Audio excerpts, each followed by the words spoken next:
Up my screen there. Sorry about that. Hey, Eric, congratulations. I know you were only 0-1 here, I guess, losing a couple of years ago, but you have to know Arkansas hadn't won there since 95, lost 14 in a row. And just how big was tonight from that historical perspective?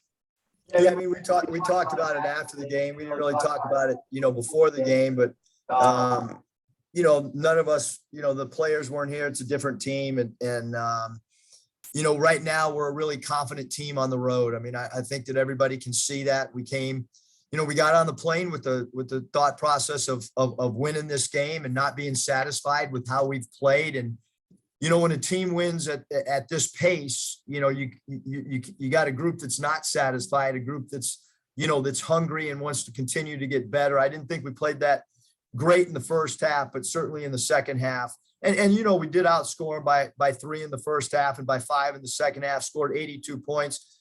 The most impressive thing is just 6 turnovers against a team that really turns people over and is aggressive defensively. So proud of the fact that we out-rebounded. Great job taking care of the basketball on the road as well. And then you guys outscored them. I think, they're up by 6 and they're at home and, they're a pretty good team. And you're thinking, well, Florida might pull it out again. And then you guys put a 28-14 run on them. And just what do you think keyed that?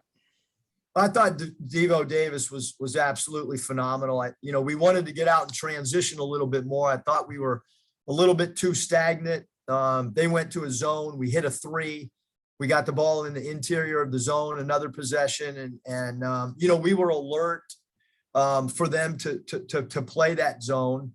And again, I thought Devo off the bench was really important for us in the second half, and obviously the foul trouble that Devo had, in the first half, I thought took us a little bit out of the rhythm because we needed him out there in the first half as well. And Devo apologized for getting the tee, but it wasn't a 1-point game. I mean, what was your thought on that? Are you okay with that? I'm cool with it, man. We won. He got up high and he's emotional. I'm emotional. It's all good, man. We'll take the W and move on. Okay. I might have a couple more, but I'll turn it back. Good to see you smiling with your shoulder icing down. Thanks, Bob. Only one more game with this thing. Okay. Well, that's good to know. Scotty.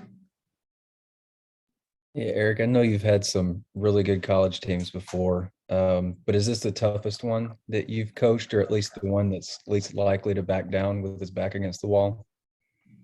Yeah, I think that this is a group that really believes that they can win. They certainly have great defensive toughness. It's as tough as any team I've been around. It's the belief. I think maybe more so than anything, Scotty, it's the way that we've improved and kind of flipped the switch, much like last year, where it looked like maybe, we were discombobulated. Where was the season going to go? Both years, if you don't have high character, it could spin the wrong way when you've lost 5 out of 6. And certainly last year with the way we lost at LSU and Alabama. This is kind of a specific question, but that shot fake sidestep move that JD.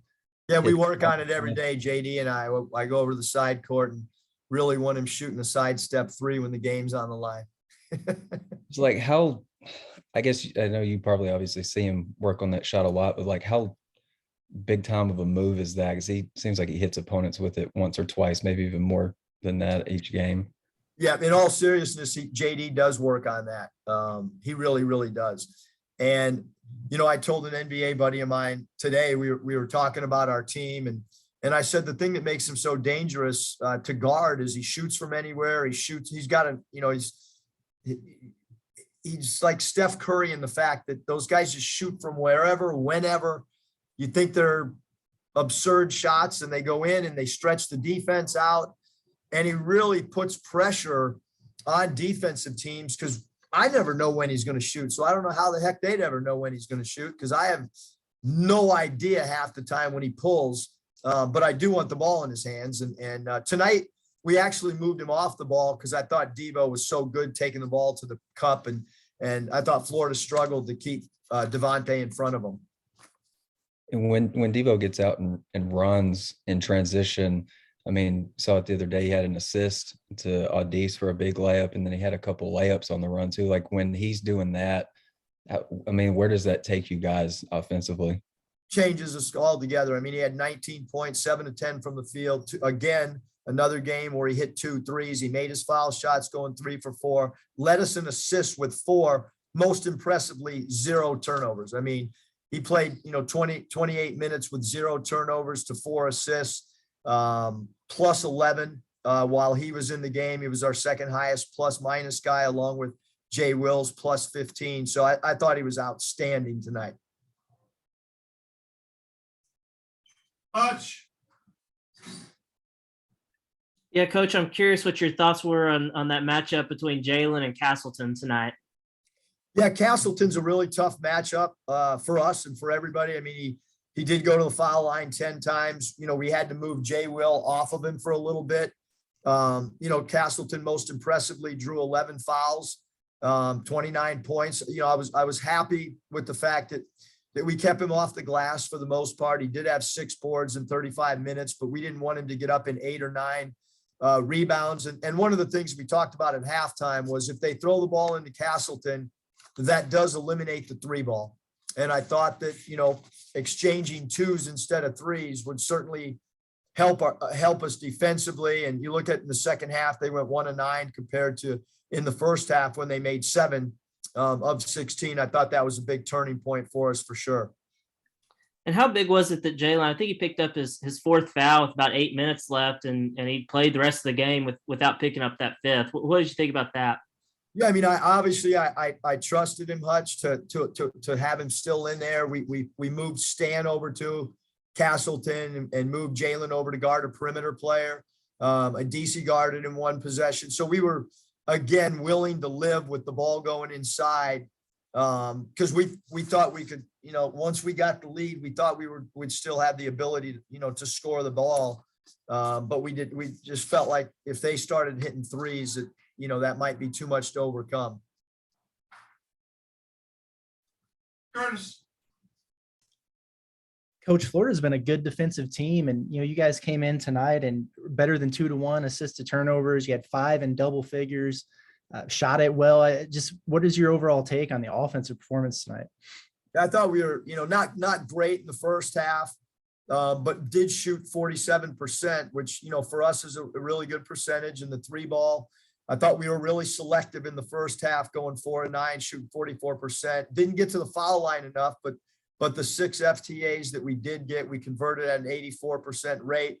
And then in the second half, much like the first half, we did go 15 to 33. And still shot the 3 decently with 3 and 9. But the biggest factor I thought you guys was our ability to draw free throws.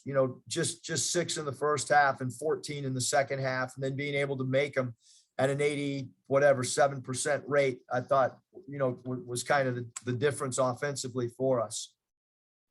And you've mentioned a lot just how difficult it is to win on the road in this league. That's 5 SEC wins on the road now. What do you think about the way this group has traveled and competed?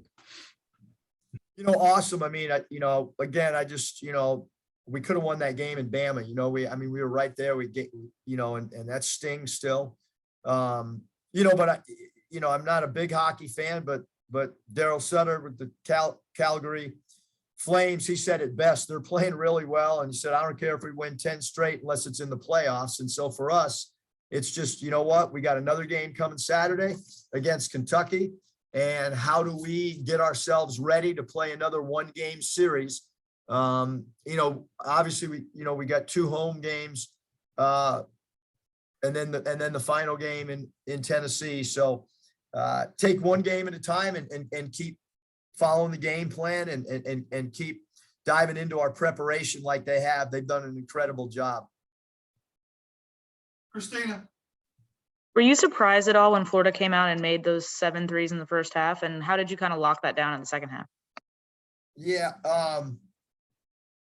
You think the Calgary Flame will send me a t-shirt since I gave a shout out to him? Christina, I thought that, Appleby played so well in their last game. and he made so many big shots. I would say him coming out, knocking 2 down right away is on me. I made the decision to put a DC on him instead of our point guard. And I felt like maybe length, because the DC had done such a good job guarding Tennessee's smaller guards. But Appleby hit a baseline out, catch and shoot, where we were a little bit late getting to him. And then because the DC is used to digging in the post, the first one that 22 Appleby hit was off a post dig, because we did want to dig down on Castleton early in the game. And so that I think those two in particular are on me.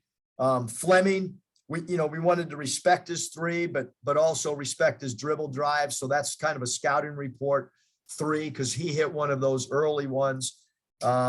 So I would say, more so than the players, those 3s in particular are on me, and decisions that I made going into the game. 5-5 question, please. Yeah, Eric, I think Mike had this in his notes. You guys, I guess, are now like 11-0 on these short turnarounds, Saturday, Tuesday, or maybe it's other days, but the like 2 or 3 days to prepare your and I think the 6 or 7 Tuesdays in a row you've won. Just what do you make of that? Well, I think that when you play with the quick turnaround, you've got to be very clear, very concise with your game plan. You've got to make sure that you don't overload your team. I thought in the second half, we made it a little simpler than maybe what we did at the beginning of the game.